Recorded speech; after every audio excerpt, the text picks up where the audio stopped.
Hello everyone, welcome to साहिबा medical education. कैसे हैं आप सभी। आज हम बात करते हैं स्टेनिंग के बारे में। तो जनरली स्टेनिंग मेथड होती क्या है, तो अब हम इसके इंट्रोडक्शन के बारे में बात कर लेते हैं। ठीक है, तो सबसे पहले जो स्टेनिंग मेथड है उसको रॉबर्ट कोच ने डेवलप्ड किया था।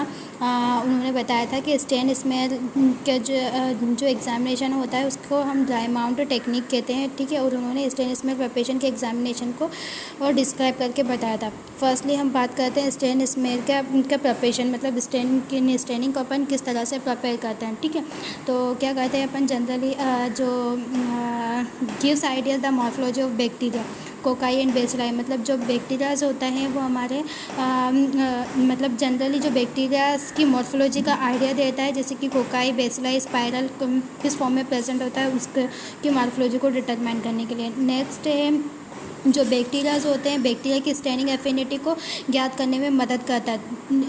Help to determine the staining of affinity of bacteria, यानी कि बैक्टीरिया की स्टेनिंग एफिनिटी को डिटरमाइन करने में हेल्पफुल होता है। मतलब कौन से बैक्टीरिया है, ग्राम पॉजिटिव माइक्रो ऑर्गेनिज्म है, ग्राम नेगेटिव माइक्रो ऑर्गेनिज्म है, एसिड फास्ट माइक्रो ऑर्गेनिज्म है, उनको उनकी एफिनिटी जो है उसको डिटरमाइन करने के लिए जो स्टेनिंग मेथड होती है वो हेल्पफुल होती है। थर्ड पॉइंट है demonstrate the purity of the culture, यानी कि जो माइक्रो ऑर्गेनिज्म होते हैं उनकी प्योरिटी को डेमोन्स्ट्रेट करने के लिए भी हम स्टेनिंग मेथड का यूज़ करते हैं। ठीक है, फोर्थ पॉइंट है हमारा demonstrate the bacteria present in the sample material to be culture. तो सैंपल इसका मतलब होता है सैंपल मटेरियल जो कि कल्चर किया गया है उसको डेमोन्स्ट्रेट करना। ठीक है, आगे बात करते हैं help to diagnosis organism such as gonococci, acid fast bacilli etcetera by direct microscopic examination. तो क्या करते हैं हम डायरेक्ट माइक्रोस्कोपिक एग्जामिनेशन के थ्रू गोनोकोकाई जो माइक्रो ऑर्गेनिज्म है and acid fast micro organism है उनको हम डायरेक्ट माइक्रोस्कोप के थ्रू डेमोन्स्ट्रेट करते हैं। ठीक है, यहाँ तक आपको समझ में आया ही होगा इंशाल्लाह। चलिए आगे बढ़ते हैं। आगे है हमारा जो माइक्रो ऑर्गेनिज़म होता है, माइक्रो ऑर्गेनिज़म को हमें डेमोन्स्ट्रेट करना है। तो माइक्रो ऑर्गेनिज़म के हम जनरली उसके स्टेनिंग के बारे में बात कर लेते हैं। तो जो माइक्रो ऑर्गेनिज़म होते हैं उनके लिए लार्ज नंबर में कलर डाई अवेलेबल होती है, जिनके बेसिस पर उन्हें एसिडिक, बेसिक और नेचुरल डाई में कैल्सीफाई किया गया है। ठीक है, जनरली जो माइक्रो ऑर्गेनिज्म है उसमें एसिडिक डाई क्या होती है, बेसिडिक डाई क्या होती है, हम उसके बारे में बात करते हैं। तो जो जनरली जो एसिडिक डाई होती है, एसिडिक डाई में हमारा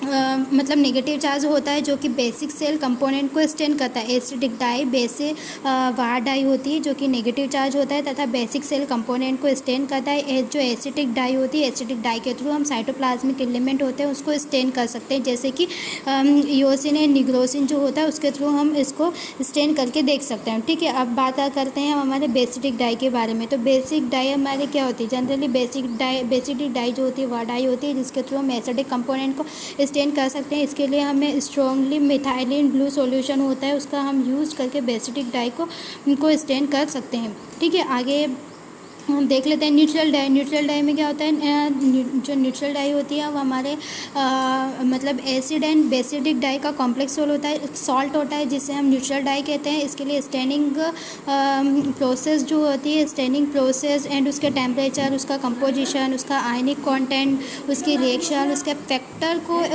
इफेक्ट करने के लिए हम न्यूट्रल डाई जो होती है उसका यूज़ करते हैं। तो जनरली जो हमारी स्टेन होती है उसे एसिडिक, बेसिक और न्यूट्रल डाई के बेसिस पर कैल्सीफाई किया गया है। 3 डाई हमारे जनरली जो होती है वो प्रेजेंट होती हैं।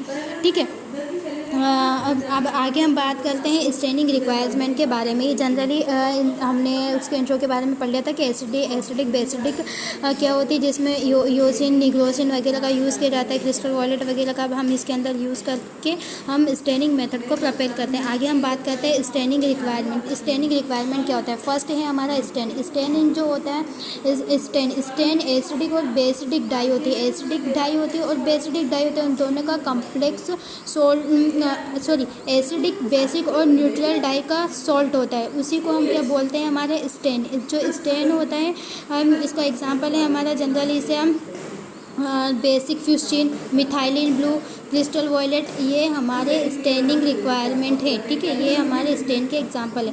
अब आगे हम बात कर लेते हैं एसिडिक के बारे में। तो एसिडिक में जनरली हमारा इयोसिन का यूज़ किया जाता है जो कि एसिडिक डाई के फॉर्म में हम उसका यूज़ करते हैं। ठीक है, और न्यूट्रल कंपोनेंट हमारे वह कंपोनेंट होते हैं जिसके अंदर हम जिम स्टेनिंग का यूज़ करते हैं। ठीक है, उसके बाद मैम प्लीज़ मॉर्डेंट आता है हमारा। मॉर्डेंट जो होते हैं वह केमिकल्स होते हैं जो कि स्टेनिंग रिएक्शन को वो बढ़ा देते हैं। मॉर्डेंट क्या करते हैं, हमारे स्टेनिंग रिएक्शन को बढ़ा देने का काम करते हैं। ठीक है, उसके बाद स्टेनिंग रिएक्शन को बढ़ा देने थे, उनकी एफिनिटी को बढ़ा देने के लिए हम उसे मॉर्डेंट कहते हैं। जो मॉर्डेंट होता है वो रिएक्शन के लिए काफ़ी ज़्यादा ज़रूरी होता है। जो बेसिक मॉर्डेंट होता है वो एसिडिक बेसिक मॉर्डेंट क्या करता है, हमारे एसिडिक स्टेन के साथ कंबाइन करता है।